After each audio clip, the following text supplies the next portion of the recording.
Maul, not just a son of Dathomir, but a son of the Great Mother Talzin herself, was a key figure in the Clone Wars and beyond, and would directly influence events that led to both the downfall of the Republic and the Jedi Order. He was the first of Darth Sidious's apprentices. Taken as a child from Dathomir to be trained in the dark side of the Force, he would become one of the most gifted lightsaber combatants to exist.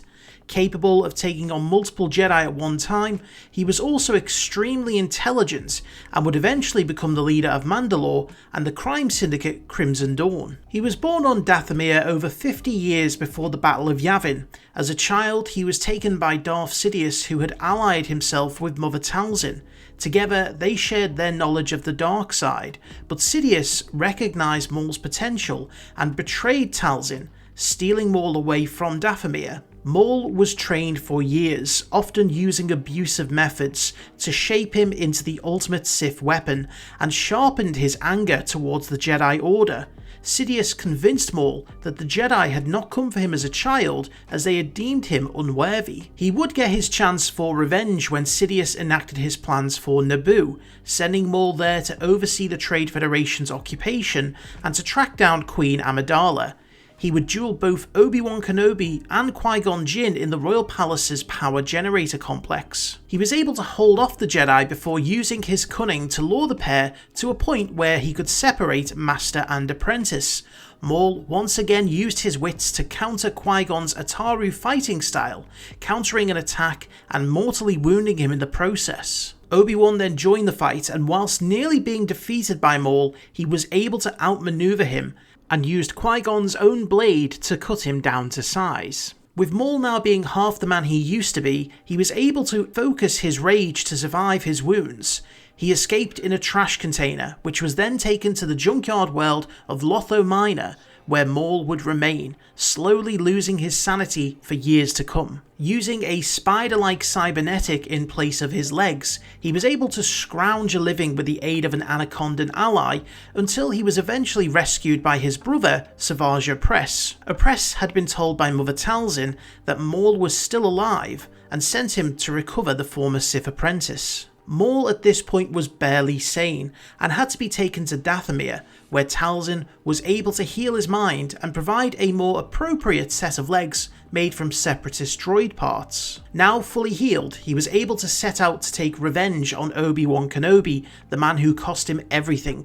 He was able to capture the Jedi on Raydonia, but Kenobi was rescued by Asajj Ventress. Knowing that the Jedi would hunt him down if he was to cause enough destruction, Maul and Opress went about ravaging worlds in order to garner attention. During this time, Maul would appoint himself as Opress's master. Maul and Kenobi came to blows once again on Florum. Maul and Opress were able to kill Adi Gallia, but once again failed in their quest to defeat Obi-Wan Kenobi. Having barely escaped Florum with their lives, they were found by Death Watch of Mandalore, which was led by Pre Vizsla. Recognising a potential ally against the Jedi, Vizsla decided not to kill the pair, but this would eventually be to his undoing. Whilst they did ally together for a short time as Death Watch sought to bring down Duchess Satine, a close friend of Kenobi's, Maul would make plans of his own, brokering an alliance with the Black Sun and the Pikes, both powerful crime syndicates, using intimidation as his primary tool of negotiation. He would further consolidate power by forcing Jabba the Hutt to join what was now known as the Shadow Collective. Now that he had enough power to attack Mandalore, he was able to anticipate Death Watch's leader Pre Vizsla betraying him. He was able to ally with Prime Minister Almec, who had been imprisoned by Satine on corruption charges. He and Savage were able to escape and confront Vizsla.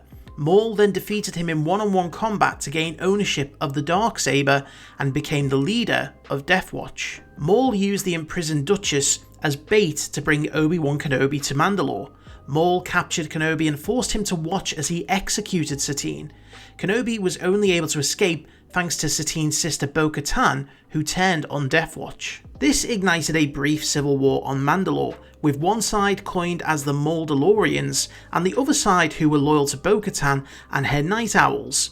By this point, Darth Sidious had learned of Maul's activities and travelled to Mandalore, There, he killed Savage Opress and took Maul as a captive. Maul was taken to Stygian Prime and tortured by Sidious and Count Dooku, who wanted to learn more about the Shadow Collective, but Maul was able to resist until he was rescued by Death Watch.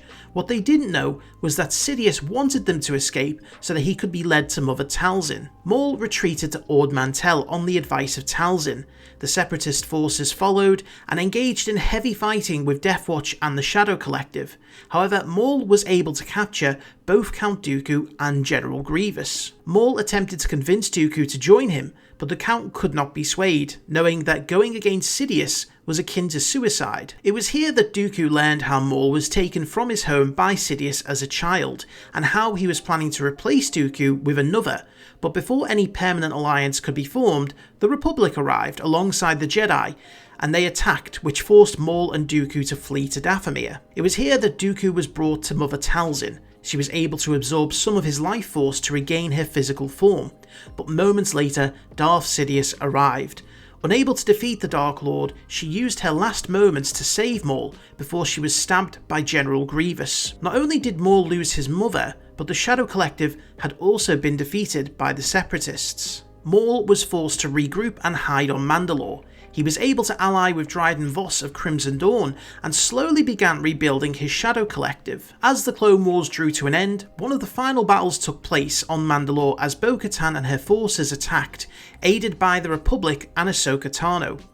Maul's forces were no match for the clones. Maul abandoned them and duelled with Ahsoka, but she was able to capture him, spelling the end of his time as the leader of Mandalore. Shortly after came Order 66, and Maul was able to escape, and disappeared as the Empire rose. He would go back to Dathomir and lead the 5 crime syndicates from the shadows, ensuring that no syndicate would move against the other. Maul never gave up on his quest for revenge against Obi-Wan, and he would spend his time seeking out Sith artifacts.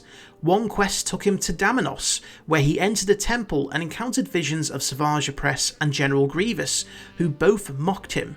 But then he encountered Qui-Gon Jinn, who pleaded with him to take a different path and redeem himself.